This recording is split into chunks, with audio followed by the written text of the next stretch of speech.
आपण पाहतोय की पवनराजे निंबाळकरांचा हत्या प्रकरणाचा आज निकाल लागण्याची शक्यता आहे। पद्मसिंह पाटलांना कोर्टामध्ये आता हजर करण्यात आलेला आहे। आपण दृश्य पाहतोय की आज या घटनेचा निकाल लागणार, जवळपास 20 वर्षांनंतर या घटनेचा आज निकाल लागतोय। पवनराजे निंबाळकर हत्या प्रकरणाचा आज निकाल लागणार आहे। राजकीय वैमनस्यातून पवनराजेंची हत्या करण्यात आलेली होती।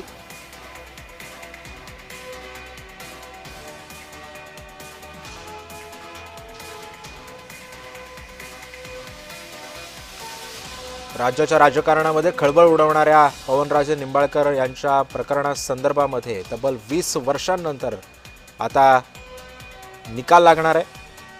या हत्येसंदर्भात कोर्ट काय निकाल देते हे सुद्धा पाहणं महत्त्वाचं ठरणार आहे। मुंबईतील अतिरिक्त सत्र न्यायाधीश तथा विशेष न्यायाधीश SR नावंदर यांच्या कोर्टामध्ये ही सुनावणी सुरू होणार आहे। राज्याचे माजी गृहमंत्री आणि माजी खासदार डॉक्टर पद्मसिंह पाटील यांच्यासह 9 जण यामध्ये आरोपी आहेत। या निकालाकडे सध्या संपूर्ण राज्याचं लक्ष लागलं आहे। तब्बल 2 दशकांनंतर या प्रकरणाचा निकाल लागण्याची शक्यता आहे।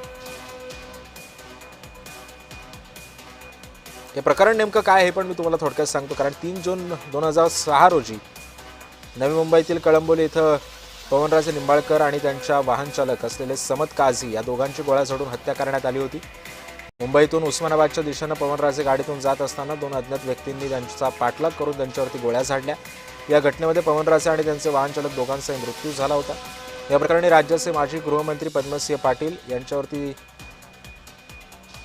त्यांचे चुलत भाऊ पवनराजे निंबाळकर यांच्या हत्येचा आरोप आहे। या प्रकरणी सीबीआयनं सुद्धा पद्मसिंह पाटलांना 2009 मध्ये अटक केली। अशातच तब्बल 2 दशकांनंतर या प्रकरणाचा निकाल अखेर लागणार आहे। आणि या सगळ्या संदर्भात अधिक माहिती जाणून घेऊयात। माझी सहकारी भाग्यश्री प्रधान आपल्या सोबत आहे। भाग्यश्री, पद्मसिंह पाटलांना कोर्टामध्ये हजर केलेलं आहे, साधारण कधी ही सुनावणी सुरू होईल आणि नेमकं काय घडू शकतं आज कोर्टामध्ये? नक्कीच आपण बघतो की पद्मसिंह पाटील जे आहे ते कोर्टात आलेले आहे। खरं तर हाय व्होल्टेज असलेली सुनावणी आहे आणि आजचा निकाल जो आहे तो हाती येणार आहे। तर मागच्या सुनावणीमध्ये हा निकाल येणं अपेक्षित होतं, मात्र निकाल कोर्टाने राखीव ठेवला होता आणि सीबीआय कोर्टात, सत्र न्यायालयामध्ये जे सीबीआय कोर्ट बसतं त्या कोर्टामध्ये हा जो निकाल आहे, ही जी सुनावणी आहे ती पार पडणार आहे। आपण जर बघितलं तर साधारण राजकीय वैरातून 35 लाखांची सुपारी देऊन हत्या घडवून आणल्याचा दावा जो आहे तो सीबीआयने केलेला होता आणि 3 जून 2016 मध्ये हे सगळी घटना घडलेली होती। साधारण 9 जण आरोप आहेत की पद्मसिंह पाटील हे देखील अनेक दशकांनंतर आता पुन्हा या कोर्टाचा जो निकाल आहे तो आज हाती येत आहे। त्यामुळे आज पण भाग्यश्री, साधारण या सुनावणीला किती वेळा सुरुवात होईल आणि कधीपर्यंत निकाल येऊ शकतो? 11 वाजता साधारण सुरुवात होण्याची अपेक्षा आहे। साधारण अर्ध्या तासाच्या आत निकाल येणं अपेक्षित आहे सुनावणी सुरू झाल्यानंतर। नक्कीच। पण भाग्यश्री, आपण बघत असू तर जवळपास 2 दशकं उलटलेली आहेत, 20 वर्ष झाली या घटनेला। या घटनेची सुई यामध्ये म्हणजे पद्मसिंह पाटलांसोबत 9 आरोपी या प्रकरणामध्ये गुंतले गेलेले होते। या 9 आरोपींना आज कोर्टामध्ये हजर केलं जाणार आहे की फक्त पद्मसिंह पाटीलच यावेळी कोर्टामध्ये हजर आहेत? नाही, 9 आरोपी जे आहेत त्यांना हजर करण्यात येणार। त्याचं कारण पद्मसिंह पाटील हे मुख्य आरोपी आहेत, मात्र 9 आरोपींना हजर करणं बंधनकारक असतं ज्या वेळेला निकाल असतो। आपण जर बघितलं असेल तर मालेगावचा ज्यावेळी निकाल लागला होता त्यावेळी जेवढे सगळे आरोपी होते तेवढे सगळे, अगदी प्रज्ञा साध्वींपासून सगळ्यांना हजर राहावं लागलं होतं आणि त्याचप्रमाणे या केसमध्ये सुद्धा 9 आरोपींना इथे हजर राहावं लागणार आहे। आणि आता जर आपण बघतोय तर एकंदरीतच पूर्ण कोर्टाच्या परिसराला पोलिसांचा बंदोबस्त तर आहेच। आता हा सगळा जो आहे हाय व्होल्टेज सगळा स्टोरी आहे, त्याच्यामुळे प्रचंड मोठ्या प्रमाणात इथे गर्दीची रांगती जमलेली आहे। आणि आपण बघतो की एक सेकंड नक्कीच। त्यामुळे एकंदरीतच कोर्टाच्या बाहेर सध्या माध्यमांना सध्या पोलीस रोखतायत, अशा पद्धतीची स्थिती सध्या निर्माण झालेली आहे। अर्ध्या तासामध्ये या प्रकरणाचा निकाल येण्याची शक्यता आहे। कोर्ट काय निकाल देतं हे सुद्धा पाहणं तितकंच महत्त्वाचं ठरणार आहे। पवनराजे निंबाळकरांना न्याय मिळतो का हे सुद्धा पाहणं महत्त्वाचं ठरणार आहे।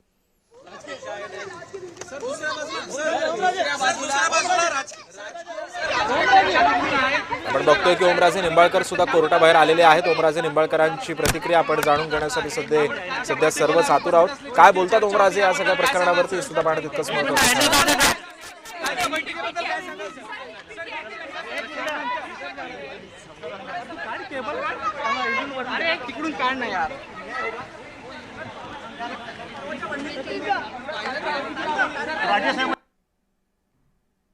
त्यामुळे अवघ्या अर्ध्या तासामध्ये या प्रकरणाचा निकाल अखेर समोर येणार आहे. पद्मसिंह पाटलांना कोर्टामध्ये ते पोहोचलेले आहेत. पद्मसिंह पाटलांसोबत इतर 9 आरोपी सुद्धा या प्रकरणामध्ये त्यांच्यावरती आरोप करण्यात आलेले होते. त्यांना सुद्धा आज कोर्टामध्ये हजर केलं जाईल. आपण पाहतोय की ही न्यायालयाबाहेरची दृश्य आहेत. ओमराजे निंबाळकर सुद्धा कोर्टामध्ये पोहोचलेले आहेत. त्यामुळे एकंदरीतच कोर्ट काय निकाल देतं या सगळ्या प्रकरणावरती हे सुद्धा पाहण्यात तितकंच महत्त्वाचं ठरणार आहे.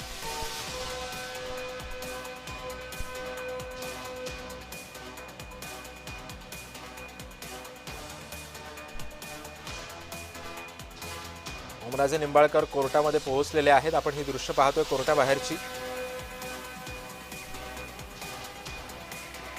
पद्मसिंह पाटील रुग्णवाहिकेतून न्यायालयामध्ये पोहोचलेत.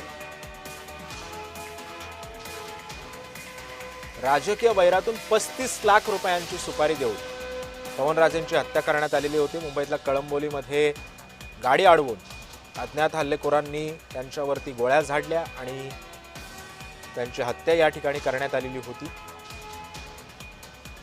या हत्येच्या आरोपांवरून पद्मसिंह पाटलांवरती सर्व संशयाची सुई गेली. त्यानंतर सीबीआयनं सुद्धा तपास केला. सीबीआयनं सुद्धा या तपासाअंती मोठे दावे सुद्धा केलेले होते आणि अखेर पवनराजे निंबाळकरांच्या हत्याकांडाचा आज निकाल लागतो. या घटनेला, या निकालासाठी 20 वर्ष वाट पाहावी लागली. 20 वर्षांनंतर अखेर या हत्या प्रकरणाचा उलगडा होतो. माजी गृहमंत्री पद्मसिंह पाटलांवरती या हत्येचा आरोप करण्यात आलेला होता. राजकीय वैरातून 35 लाखांची सुपारी दिली. 35 लाखांची सुपारी दिली असा दावा सीबीआयच्या तपासाअंती करण्यात आला आणि अखेर